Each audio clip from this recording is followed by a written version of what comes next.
Hi guys, అందరు ఎలా ఉన్నారు? బాగున్నారా? నేను బాగున్నాను ఫ్రెండ్స్. ఇవాళ అయితే టమాటో పప్పు చాలా బాగా వచ్చింది. ఎందుకంటే మనం ఫ్రీక్వెంట్గా చేసుకుంటూ ఉంటాం.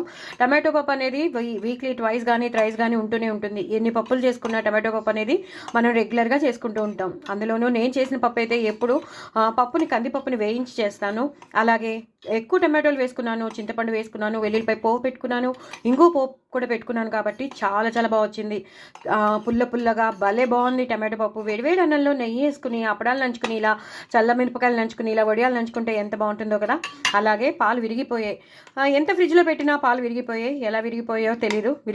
విరిగిపోతే ఇంకా పడేయడం. ఈ శ్రీవల్లి టాకీస్లో ఏది వేస్టేజ్ అనేది ఉండదు కదా, మీకు తెలుసు. సో ఒంట్లో బాగాలేదు, మీకు అందరికీ తెలుసు కదా. సో పన్నీర్ని, స్క్రాంబుల్డ్ అయిపోయిన పన్నీర్ని నేను ఇలా పాలకూరతో చేసేసాను. మ్యాక్సిమం మనం ఎలా చేసుకుంటామంటే పాలక్ పన్నీర్ చేసేసుకుంటూ ఉంటాం, ముక్కల్లా ఉంటుంది. అది చాలా ఫేమస్ కర్రీ, అది నాకు తెలుసు. కానీ వేస్టేజ్ చేయకుండా పాలకూరతో కలిపేసి, బఠానీలతో కలిపేసి చాలా హెల్తీగా చేశాను. చాలా చాలా బాగా వచ్చింది. ఎదిరిపోయింది. పిల్లలు అయితే వదిలిపెట్టరు. మొత్తం పన్నీర్ అంతా ఇందులో కలిసిపోతుంది.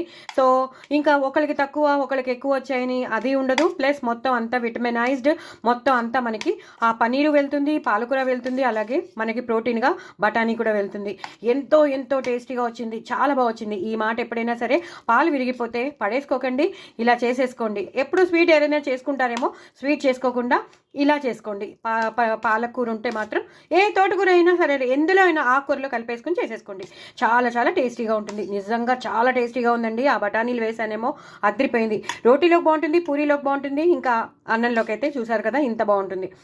చాలా చాలా టేస్టీ అయిన రెసిపీస్, టమాటో పప్పు కానీ కూర కానీ. మరి మీరు ఎంజాయ్ చేస్తారు కదా, ఎంజాయ్ చేయండి. నా కామెంట్ బాక్స్లో పెట్టండి. చాలా చాలా దీని రెసిపీ పంపిస్తున్నాను. పాలకూర పన్నీర్ కూరది పంపిస్తాను, పప్పుది కూడా పంపిస్తాను. చక్కగా చేసుకోండి, ఎంజాయ్ చేయండి. బాయ్ అండి.